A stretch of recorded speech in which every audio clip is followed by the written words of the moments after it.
Kisah Harald Hardrada, Raja Viking terakhir. Bab I, bayi di tengah api perang.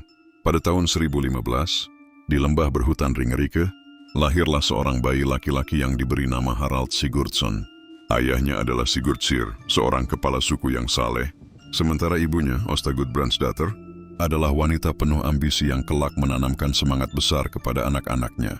Harald lahir sebagai adik dari Olaf Haraldsson, seorang pangeran yang kelak menjadi Raja Norwegia. Olaf sejak muda sudah terkenal gagah berani, dan cita-citanya adalah menyatukan Norwegia di bawah mahkota tunggal serta membawa agama Kristen ke tanah para leluhur. Bagi Harald kecil, Olaf bukan sekadar kakak. Ia adalah terteradan, sekaligus bayangan yang sulit dilewati. Sejak kecil, Harald sudah menunjukkan tubuh yang tinggi, lebih besar dari anak seusianya. Matanya tajam, penuh tekad, dan lidahnya fasih mengutip syair-syair perang. Orang-orang di Ringerike berkata, anak ini akan menjadi penakluk atau mati di medan laga. Bab 2, darah pertama di Stiklestad. Ketika usianya baru 15 tahun, Harald sudah menggenggam pedang di pertempuran Stiklestad tahun 1030. Pertempuran itu mempertemukan Raja Olaf melawan para bangsawan pemberontak yang didukung oleh Knut Agung, Raja Inggris dan Denmark. Harald berdiri di sisi kakaknya, tombak panjang di tangan. Sorak perang menggema. Ia melihat darah, api, dan jeritan pertama kalinya. Tubuhnya masih muda, tetapi semangatnya membara. Pertempuran itu berakhir tragis. Raja Olaf tewas, ditusuk tombak, dan tubuhnya terkapar di tanah berlumur darah. Bagi Harald itu adalah awal luka yang tak pernah sembuh. Ia menyaksikan kehancuran kakaknya, dan dengan tubuh penuh luka ia terpaksa melarikan diri. Bersama segelintir pengikut, ia menyeberang ke Swedia, lalu menuju Kiev, tanah para Rus. Di sanalah nasibnya mulai ditempa. Bab 3, prajurit di tanah Rus. Di Kiev, Harald diterima di istana. Pangeran Yaroslav yang bijak. Yaroslav melihat keberanian anak muda itu dan memberinya kesempatan. Harald bertempur di medan perang luas Rusia, melawan bangsa Stepa, Pecheneg, dan suku liar yang menyerbu perbatasan. Ia cepat naik pangkat. Dari sekadar prajurit pengembara, ia menjadi komandan pasukan Yaroslav. Di medan luas yang penuh salju, Harald belajar seni strategi, disiplin, dan taktik berkuda. Namun, darah Viking di nadinya membuatnya tak puas hanya berperang di tanah dingin utara. Ia mendengar kisah tentang Konstantinopel, Miklagard, kota emas di selatan, pusat kekaisaran Bizantium. Di sana katanya emas bersinar di kubah gereja, dan siapapun yang gagah bisa menjadi penjaga kaisar. Harald pun berangkat, mencari takdir lebih besar. Bab Iver, Varangia, penjaga kaisar Bizantium. Konstantinopel menyambutnya dengan menara emas dan dinding raksasa. Di sana ia bergabung dengan Garda Varangia, pasukan khusus berisi para prajurit utara yang menjadi penjaga pribadi Kaisar Bizantium. Pasukan Arab berlayar ke Sisilia untuk menundukkan pemberontak, bahkan ikut dalam kampanye di Anatolia. Ia mengumpulkan kekayaan besar, emas dan perhiasan, hasil perang maupun hadiah kaisar. Tak hanya sebagai prajurit, Harald juga dikenal karena syairnya. Ia menulis puisi skaldiks tentang keberanian, tentang cinta, bahkan tentang rindu tanah air. Dalam dirinya menyatu dua sisi, tangan yang memegang pedang, dan lidah yang melantunkan syair. Namun ia juga merasakan intrik istana Bizantium. Kaisar dan para jenderal curiga pada ambisi pemuda Viking tinggi ini. Saat bahaya mengancam, Harald memilih meninggalkan Bizantium. Dengan kapal penuh harta ia kembali ke utara. Bab V, jalan menuju tahta Norwegia. Ketika Harald pulang sekitar tahun 1046, Norwegia diperintah oleh Magnus, putra Olaf yang gugur di Stiklestad. Harald menuntut bagian warisan sebagai keturunan keluarga kerajaan. Magnus menolak. Pertempuran hampir pecah, tetapi akhirnya keduanya sepakat berbagi kekuasaan. Namun tak lama kemudian Magnus meninggal muda. Harald pun menjadi penguasa tunggal Norwegia. Disinilah ia benar-benar mendapat julukan Hardrada, penguasa keras. Ia memerintah tanpa kompromi. Pemberontak dihukum mati, para bangsawan tunduk, hukum ditegakkan dengan pedang. Rakyat mungkin gentar, tetapi mereka juga tahu Norwegia kini kuat, disatukan oleh tangan seorang raja yang tak kenal ampun. Bab V, perang di Denmark dan seni sang raja. Harald tidak puas hanya menjadi raja Norwegia. Ia ingin menaklukkan Denmark, tanah yang dulu dikuasai Knut Agung. Selama hampir 20 tahun, ia berperang melawan Raja Svein Estridsson. Ia membakar pesisir Denmark, menyerbu desa-desa, membawa harta pulang ke Norwegia. Namun, meski berulang kali menang di laut, ia tidak pernah bisa merebut tahta Denmark sepenuhnya. Di sela perang, Harald menunjukkan sisi lain dirinya. Ia mendukung seni, memelihara para penyair, bahkan menulis syair sendiri. Syair-syairnya bukan sekadar pujian perang, tetapi juga cerminan jiwa yang merindukan kedamaian. Bab 7, ambisi ke Inggris. Ketika Raja Edward sang pengaku meninggal di Inggris, takhta jatuh ke Harold Godwinson. Namun banyak yang mengklaim hak atas mahkota itu, termasuk William dari Normandia dan Harald Hardrada. Harald percaya bahwa ia memiliki klaim sah. Berdasarkan perjanjian lama antara penguasa Norwegia dan Denmark, ia pun memutuskan menuntut tahta Inggris dengan pedang. Tahun 1066, ia mengumpulkan armada besar, sekitar 300 kapal, penuh prajurit Norwegia dan sekutunya dari Skotlandia.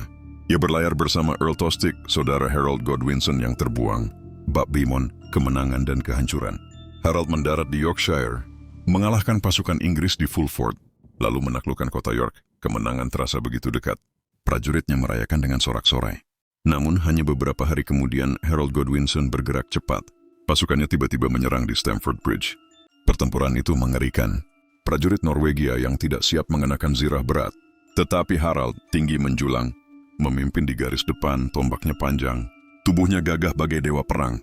Ketika ia maju, panah menembus tenggorokannya. Sang Raja Viking terakhir roboh. Soraknya terhenti. Pasukannya hancur. Dari 300 kapal yang datang, hanya sebagian kecil kembali ke Norwegia. Epilog, akhir zaman Viking. Dengan gugurnya Harald Hardrada di Stamford Bridge, berakhirlah era panjang bangsa Viking. Tidak ada lagi Raja Norse yang menggetarkan daratan Eropa seperti dulu. Beberapa minggu setelah kematiannya, William sang penakluk mendarat di Inggris dan mengubah sejarah negeri itu.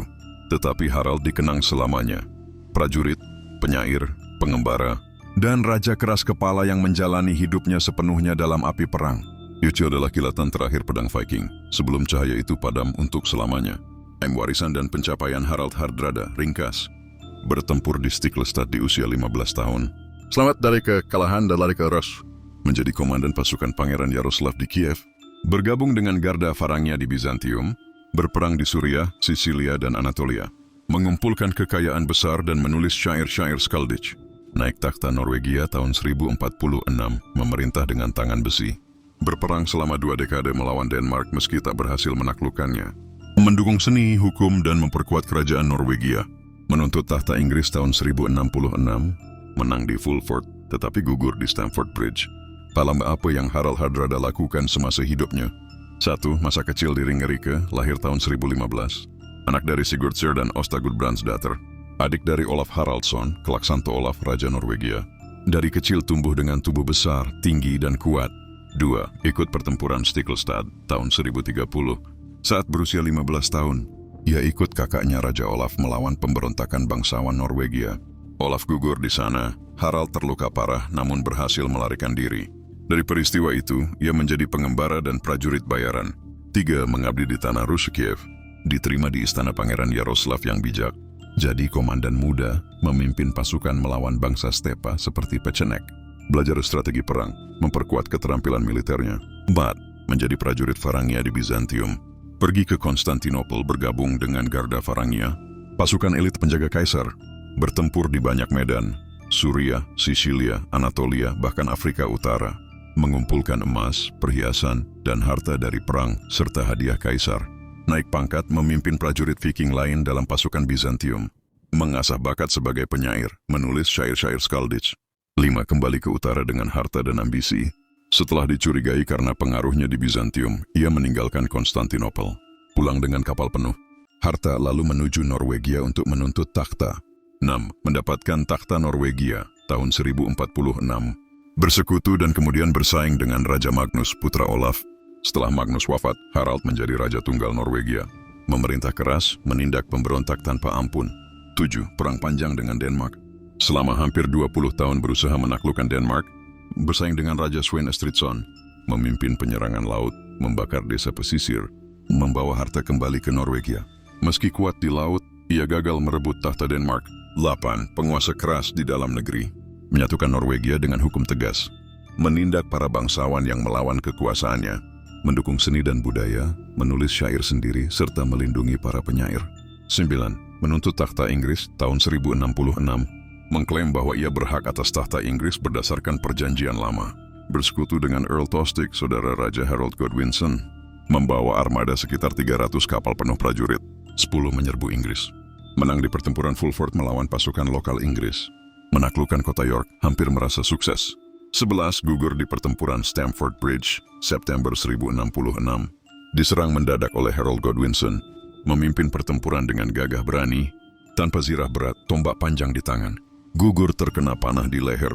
Dari 300 kapal, hanya sedikit yang kembali ke Norwegia. Warisan Harald Hardrada dikenang sebagai Raja Viking terakhir, mengakhiri tradisi Viking sebagai penakluk besar Eropa. Seorang prajurit pengembara raja sekaligus penyair. Hidupnya adalah jembatan antara dunia Viking lama dan era kerajaan Kristen Eropa. Ketika aku menatap mata prajuritku sebelum perang, aku tak melihat ketakutan. Aku melihat pantulan wajahku sendiri. Itulah alasan aku memimpin mereka. Bukan karena aku lebih hebat, tapi karena aku tak bisa membiarkan mereka mati sendirian. Seorang pemimpin sejati bukan yang dikelilingi oleh orang yang menyanjungnya, melainkan oleh mereka yang menantangnya agar ia tak lupa akan batas kekuatannya. Aku dapat menghargai musuh yang jujur lebih daripada kawan yang berlidah dua. Tak ada kematian yang kutakuti, sebab sejak aku mengenal laut dan angin utara, aku tahu hidup ini hanya perjalanan singkat menuju pertempuran terakhir di gerbang Valhalla. Maka biarlah aku mati dengan mata terbuka, bukan di ranjang yang hangat. Seorang raja yang takut pada perang bukanlah raja, melainkan penjaga. Mimpi kosong. Aku dilahirkan di tanah yang dingin, dibesarkan oleh darah, dan hanya merasa hidup ketika pedangku bernyanyi di medan laga.